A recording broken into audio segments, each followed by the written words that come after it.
I stared at the text. Don't come to Thanksgiving. Dad doesn't want tension. My thumb hovered over my phone, unsure if I should laugh or cry. That message, cold and final, was the breaking point. Hi, I'm Vesper. My family's holiday gatherings had always been a battle, but that one message, it was the last straw. I had spent years trying to fit in, trying to make them see me. And this time, I decided enough was enough. But what happened next? Well, that's where everything changed. Before we jump into the story, if you don't mind, let me know where you're from by leaving a comment below. That way, I can send a special hello your way. Now go ahead, grab yourself a warm cup of water and find a comfy spot. It's time to begin the story. I stared at the text. Don't come to Thanksgiving. Dad doesn't want tension. My thumb hovered over my phone, unsure if I should laugh or cry. It was a message from Callista, my sister, a few hours before Thanksgiving dinner was supposed to start. It should have been simple. A family meal, a moment to reconnect, to share the things we never say. But it never worked like that. Not with my family. I read the words again, just to be sure I hadn't imagined them. No apology, no explanation. Just the cold finality of rejection wrapped in one simple sentence. Callista had a way of making rejection sound like it was for my own good. She was good at that. Good at making me feel like I was the problem. The complicated one. There it was, clear as day. The message that would change everything. Don't come to Thanksgiving. The thought stung, but I didn't react right away. I could feel my chest tightening, my stomach twisting. Every part of me wanted to respond, to make her understand, but I couldn't. Not yet. The truth was, I was used to this, used to being the one left out, the one who wasn't quite good enough to fit into the picture. For years, I'd swallowed the silence, endured the awkwardness, kept up the facade that everything was fine. But something inside me was breaking now, and this message felt like the last straw. I scrolled through the conversation, looking for something, anything that would show me this was a mistake. But there was nothing. Just that single sentence, lingering like a bad taste in my mouth. I stared at my phone, the hum of the apartment around me feeling too loud. The coffee in my mug had long gone cold, but I didn't move. I just sat there, staring at the screen. Part of me wanted to reply, something sharp, something biting, something to tell Callista how much I'd done for this family, how much I'd given, how much they never saw. But I didn't. I just stared at the message, feeling the weight of years of neglect pressing down on me. My thumb twitched toward the reply button, but instead of sending something angry, I typed, "So, you chose status over blood." It wasn't the response I wanted to give, but it was all I had. No emojis, no exclamation points, just the truth, the raw truth of how I felt. I hit send before I could change my mind. Then, the weight of the situation hit me all at once. The phone felt too heavy in my hand, like it was about to slip away from me. I pushed it aside and stood up, walking to the window. Outside, Portland's early morning chill clung to the streets, fog wrapping around the trees, the world still waiting for the holiday to begin. Inside, everything felt frozen. The silence of my apartment was deafening, like the calm before a storm. I turned back to the kitchen table where I had been planning the meal for weeks. The Thanksgiving spread, turkey, stuffing, mashed potatoes, cranberry sauce, everything was carefully organized, every detail accounted for. It was supposed to be perfect. It was supposed to be the one time a year when I could bring everyone together. But now it felt like it had been for nothing. I walked over to the laptop where I had placed the order for the catering. Every tray of food, every bottle of wine, every hour spent organizing. It was all there, ready to go. And now I was being told I wasn't wanted. I opened the email confirmation from the catering service and clicked the link to manage the order. I hovered over the Cancel Order button. My fingers shook as I moved the cursor over it, but I knew what I had to do. I had planned this meal for them, and they had taken me for granted. With one click, I canceled the entire Thanksgiving feast. A message popped up. This is a non-refundable order. My name was on the receipt, my card on the account, my generosity. Again. But to them, I was nothing more than the one who always picked up the tab. Always the one to do the work, to be the one who kept it all together. And now, they didn't even want me there. I leaned back in the chair and stared at the screen, a strange calm washing over me. This was the right thing to do. It had to be. It was the first time in a long while that I felt like I was taking control, making a decision for myself instead of trying to make everyone else happy. But even as I sat there, a knot formed in my stomach. What would happen now? Would they be angry? Would they even care? I had canceled the meal, but the weight of that simple message still hung in the air. It was a text that had the power to unravel everything I thought I knew about my family. The clock ticked slowly as I waited for something, anything from them. A message, a phone call, an acknowledgement that I mattered. But nothing came. I sat there for a long time, the quiet almost suffocating. Maybe it wasn't just Thanksgiving that I had canceled. Maybe it was my place in this family that had been canceled long ago, and I was just now realizing it. But I wasn't sure what to do next. I had made my decision, but now, what would happen next? Last year, I stood in the hallway watching my sister's friends laugh and take photos. I wasn't invited to join them, not even a seat at the table. It was supposed to be a family dinner, a time to reconnect, but all I could do was stand in the background, a ghost among the living. No one looked at me, not really. I wasn't part of the moment. I wasn't even noticed enough to be left out of the photo. It wasn't the first time this had happened. It wasn't even the 10th time. It was just one more instance in a lifetime of moments where I didn't quite belong, no matter how hard I tried. But last year, something inside me snapped. The weight of it all came crashing down like a wave. Standing there, watching my sister's friends pose together, arms around each other, smiling like the world was perfect. It hit me like a punch to the gut. I wasn't wanted, not by them, not by my family. I was just the one who made things complicated, the one who always seemed to get in the way. The memory of that moment played in my mind like a broken record, skipping over and over. I hadn't been invited to join them in the photo, but it wasn't just that. It wasn't even about the photo. It was about what it symbolized. It was about how, year after year, I showed up, did everything I could to make things work, and yet I was always on the outside, always left standing in the shadows, trying to be part of a picture that didn't have room for me. I remember Callista laughing with her friends, her face lit up by the soft glow of the holiday lights. She didn't look around for me, didn't pause to see if I was okay. It was like I didn't even exist in that moment, like I was invisible, fading into the background as everyone else enjoyed their time. I should have gone back to the kitchen and gotten another plate of food, but I couldn't. I couldn't bring myself to pretend it was okay anymore. I stayed there, standing in the hallway, trying to convince myself that it wasn't personal. I told myself I was being dramatic, that it wasn't that big of a deal. But deep down, I knew. I knew it wasn't just that one moment. It was all the moments before it, all the times when I wasn't asked to join in, all the times when I was overlooked in favor of someone else. The silent dinners, the ignored comments, the times I was there but never seen. I think I always hoped it would change.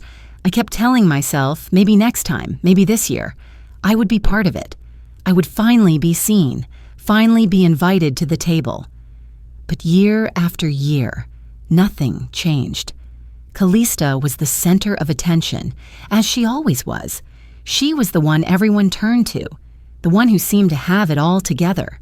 And I was just the odd one out. I've always tried to be a good sister, a good daughter, a good friend. I've always tried to make the holidays special, to create a sense of belonging, even if I had to make it myself. I planned the meals, I organized the decorations, I made sure everything went smoothly. And yet, every time, I was left feeling like a stranger in my own family. It wasn't just about the Thanksgiving dinner. It was about the whole dynamic. I was always the one who kept things together, but no one ever noticed. No one ever said thank you. No one ever saw how hard I worked to make sure everyone had what they needed. The effort I put into making them feel special, to make them feel like family, it was invisible. And that hurt more than anything else. As the evening wore on, I retreated to the kitchen, where I could at least be alone with my thoughts. I poured myself a glass of wine and stared out the window, watching the rain begin to fall softly against the glass. I didn't want to be here. I didn't want to feel this way anymore. I didn't want to be the one who was always left out, always invisible. And then, something shifted inside me. Maybe it was the wine, or maybe it was the fatigue of trying to belong in a family that didn't see me.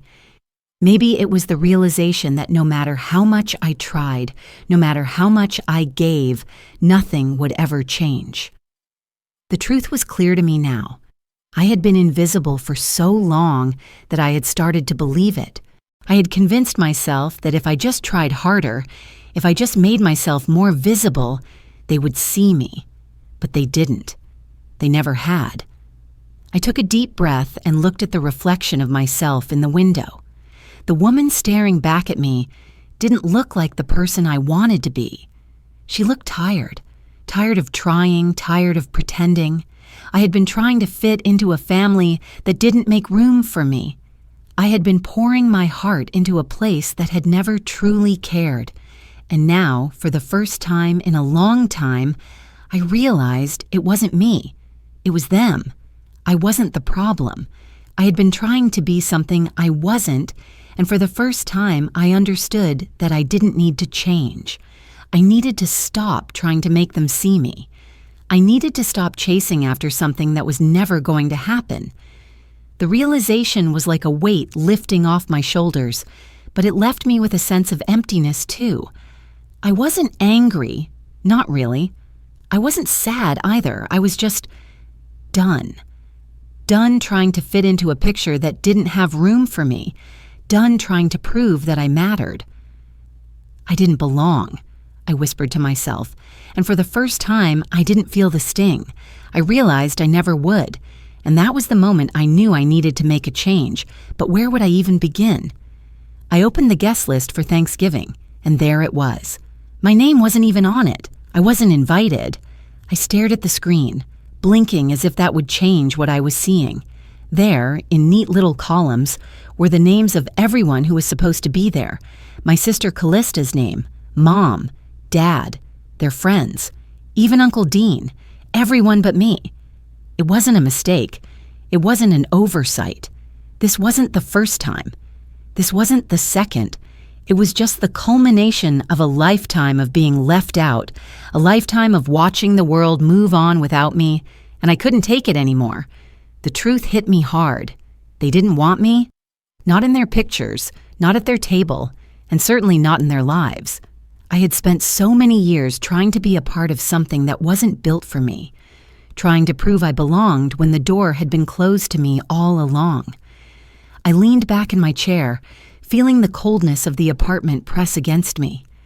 Outside, the gray sky of Portland seemed to echo the heaviness in my chest. It was the day before Thanksgiving, and my family had already decided who belonged. I wasn't one of them. In a strange way, I felt relieved. This wasn't a new pain. It was an old one I had grown used to over the years. But this time, something in me snapped. I wasn't angry, at least not the way I thought I would be. I was something else, something stronger. I thought about last year when I spent the whole day making sure everything went perfectly. I had organized the meal, coordinated the drinks, decorated the house with the same care I would have for a holiday I was truly a part of. But all along, they didn't even consider me worthy of being invited to the table. And now, this. My phone sat on the table beside me, the message from Callista still fresh in my mind. I had spent all this time thinking about how I could change things, how I could fix the broken pieces of my family, but they had never asked me what I wanted, what I needed. They had never cared. As I sat there, staring at the list on my screen, something inside me finally clicked. I was done. I wasn't going to sit by anymore and let them decide what role I would play in their narrative. I had spent so long bending over backwards for them, trying to show them I was worth including. But now I saw the truth. They were never going to change. The Thanksgiving dinner that I had spent weeks organizing, gone. With one click, I opened the event management site where I had booked everything: catering, drinks, the venue. I stared at the confirmation, my finger hovering over the button. The thought of canceling it all felt like a rush of cold air, but it felt right. The betrayal had been too much, and for once I wasn't going to back down. I wasn't just canceling a dinner. I was reclaiming my power. I was done playing the role of the family member who quietly accepted whatever scraps were thrown my way. My thumb pressed the cancel button. The screen flashed with confirmation. Your event has been canceled. For a moment, I sat there, still. The world outside seemed so distant, as if I was floating in a space that was all my own, untouched by the expectations of my family. I felt something I hadn't felt in a long time: control. I had made a decision for myself, but as soon as the wave of empowerment settled, the uncertainty followed. What would happen now? Would they be mad? Would they even notice? I wasn't sure what to expect, but for the first time, it didn't matter. I had taken control, and that was enough. I stood up and walked over to the window, looking out over the quiet streets. The holiday decorations across the street seemed to mock me. It was a vision of the perfect family, one that was complete, with no place for me. But I didn't want that life anymore. My family could keep their picture-perfect Thanksgiving. They could have their meals and their laughter, their sense of belonging, but not at my expense. As I looked out over the city, I realized something. The holidays, the family traditions, it wasn't about the food or the decorations. It was about who you chose to spend your time with. It was about who made room for you at the table. And my family? They had made their choice. They had shown me time and time again that I wasn't welcome. But I wasn't going to beg for a seat at a table where I didn't belong. I turned away from the window and took a deep breath. My decision was made. I was done being the invisible member of the family. I didn't need their approval, and I didn't need their acceptance. I hit send on the cancellation and then waited. I didn't know what would happen next, but for the first time in a long time, I felt like I might be in control of my own story. I sat in front of my laptop scrolling through emails, and there it was, the email thread that made everything clear. They had erased me from every important moment. The words jumped off the screen, each one like a punch to the gut. There were no exclamations, no apologies, just the cold, calculating tone of the conversation between Callista and one of the family's vendors. My name had been removed from the guest list for Thanksgiving, but it was more than that. I wasn't just left off the list. I had been erased from every event, every family memory, every photograph, as if I had never been there at all. It was as if all the years I had spent trying to keep the family together, all the work I had put into making everything run smoothly, had been for nothing. In the emails, there was no mention of my contributions, no acknowledgement of the time and effort I had spent organizing events, planning meals, and managing everything behind the scenes. Just a lot of Callista did this, and Callista planned that. It hit me hard. This wasn't the first time I'd been sidelined, but this was different. This time, the evidence was undeniable. It wasn't just that I had been ignored. It was that my very presence had been scrubbed from their narrative. I had been erased. I scrolled down through the thread, my stomach turning with each new email I opened. Callista had gone to the lengths of cropping me out of pictures, making sure that I was absent from every family event, memories that I had helped create. It was like they had wiped me out of the story entirely. No one had even noticed, or if they had, they didn't care. The more I read, the more I felt the weight of it all. I had always known I wasn't truly part of their world. I had always been the odd one out, the one who had to make herself invisible in order to fit in. But now I was faced with the truth that I was never meant to fit in. I had been working to maintain an illusion of family unity that had never existed. All those meals, all those plans, all the work I had done to make things look perfect, none of it had ever mattered. Callista's actions had always been subtle, but now it was clear. She had been taking credit for my work all along. My spreadsheets, my seating charts, my decorations, everything I had done to make the holidays feel real, feel like something worth celebrating, had been stolen and passed off as her own, and no one even noticed. I felt a surge of anger rising within me, but it wasn't just anger. It was something deeper, something more powerful. It was the realization that I had been complicit in my own erasure. I had let them take my place, my work, my contributions, and I had let them make me feel like I wasn't good enough to be acknowledged. I had let myself be invisible for far too long. The emails continued to pile up on the screen, each one another layer of betrayal. But there was something else, something buried in the thread that caught my eye. It was a photo. It wasn't a new one, but it was one I had forgotten about. It was from last year's Thanksgiving, the one I had worked so hard on. In the photo, the family was gathered around the table, smiling and laughing. I could see the place settings I had arranged, the carefully folded napkins I had spent hours working on. Callista was in the center, as always, holding the turkey like it was the greatest prize she had ever won. But there, in the background, was my reflection in the glass. I was standing just outside the frame, holding the camera, and in that moment it hit me. I had always been the one behind the scenes, working to make everything perfect for everyone else, but never allowed to be a part of it. The bitterness of that realization was almost too much to bear.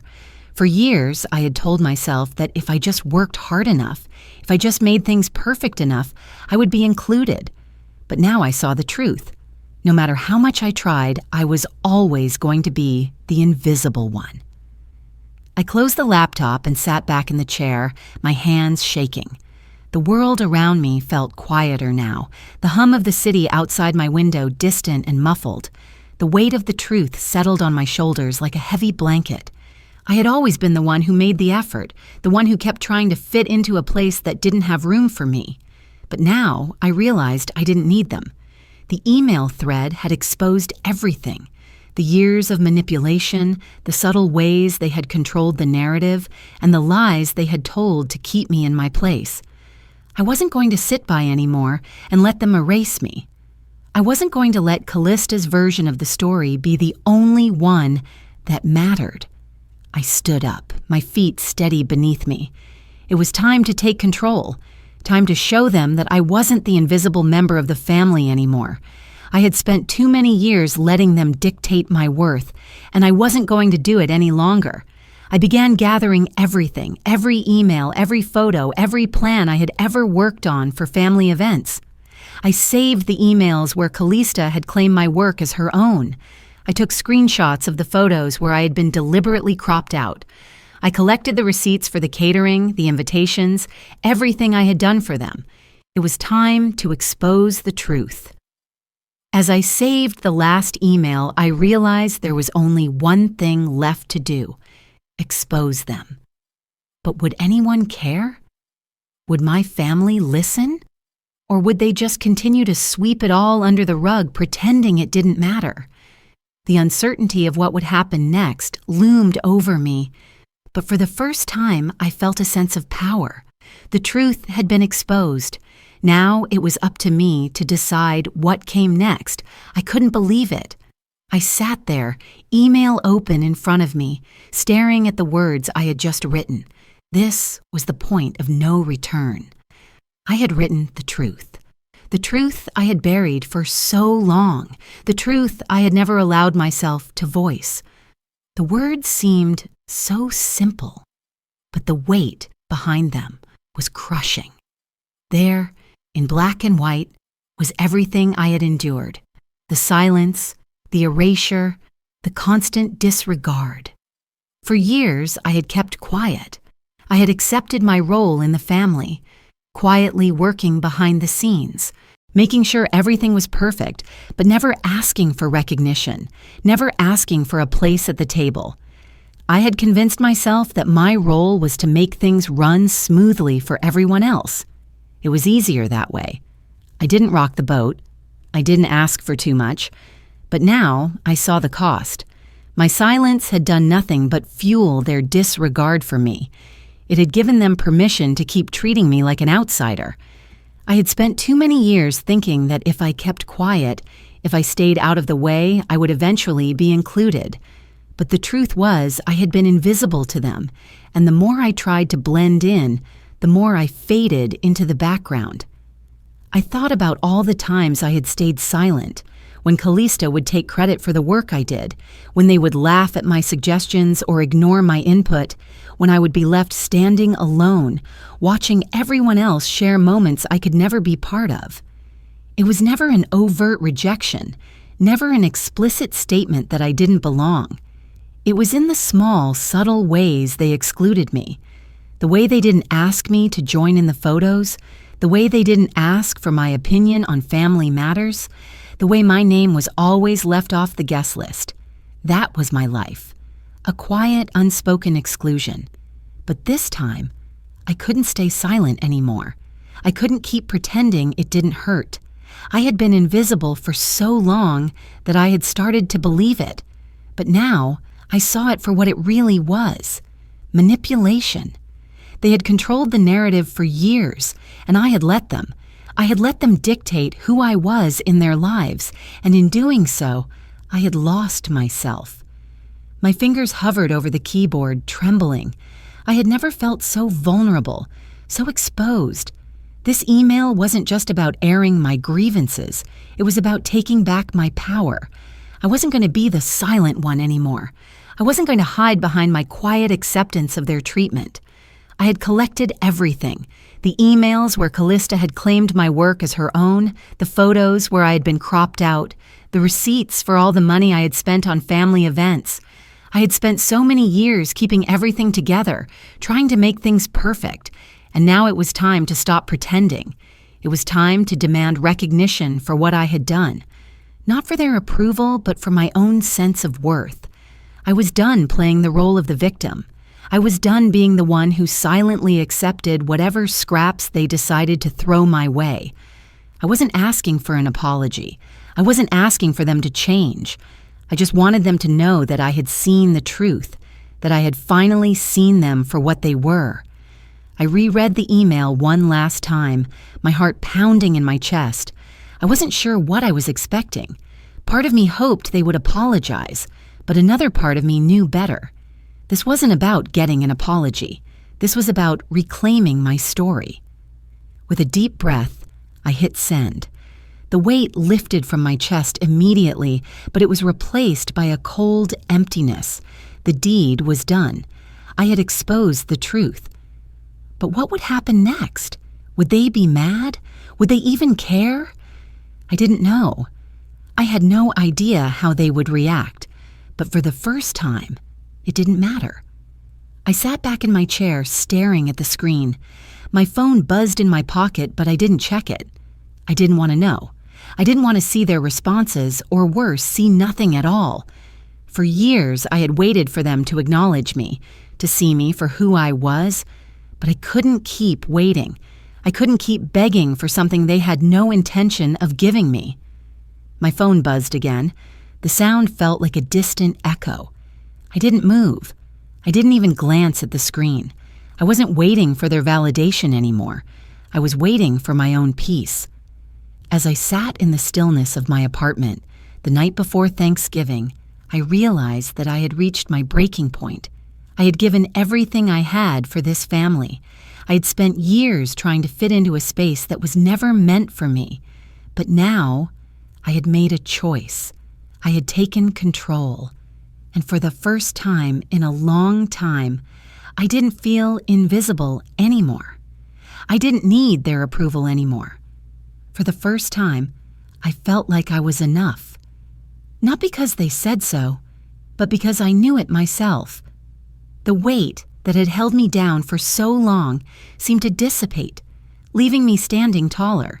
It wasn't a dramatic shift, but a quiet realization that I had come into my own. I didn't need their validation, their recognition, or their love. Not in the way I had once thought I did. I had learned to love myself, to see my worth independent of anyone else's approval. It had taken months to get here, to this place of quiet confidence and peace. After Thanksgiving, I had walked away from it all.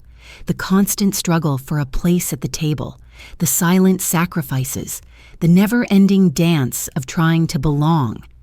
I had made my decision. I had chosen to walk away from a family that didn't see me, didn't value me, and probably never would. And as time went on, I started to realize something else. Walking away from them wasn't a loss, it was a gain. I was no longer carrying the weight of their expectations, their manipulations, their coldness. I didn't need them to define me. I had done it for myself. I remembered the night I hit send on that email, the one where I exposed everything they had done. The silence that followed had been deafening, but it was in that silence that I had found my voice. I had spent so many years trying to be what they wanted me to be. I had tried to be the perfect daughter, the perfect sister, the perfect organizer, the one who made everything smooth and easy for everyone else. But in doing that, I had lost myself. Now I was reclaiming my place, not in their world, but in my own. I wasn't the invisible one anymore. I wasn't the one who did everything and got nothing in return. I wasn't the one who had to shrink myself to fit into a mold that didn't fit me. I had finally embraced my own worth, not because they had acknowledged it, but because I had finally allowed myself to. I had moved into a new apartment, a smaller place, but one that felt more like home than the family house ever had. It was quiet, peaceful. I could decorate the way I wanted, cook the meals I loved, and create a life that reflected who I was, not who I was expected to be. I'd also started to build new relationships with people who valued me for who I was. People who didn't ask me to change or shrink, but who saw me as I was, flaws and all, and still chose to be in my life. I'd found a new community, one that wasn't based on obligation but on mutual respect and care. There was still a part of me that missed the idea of family, though.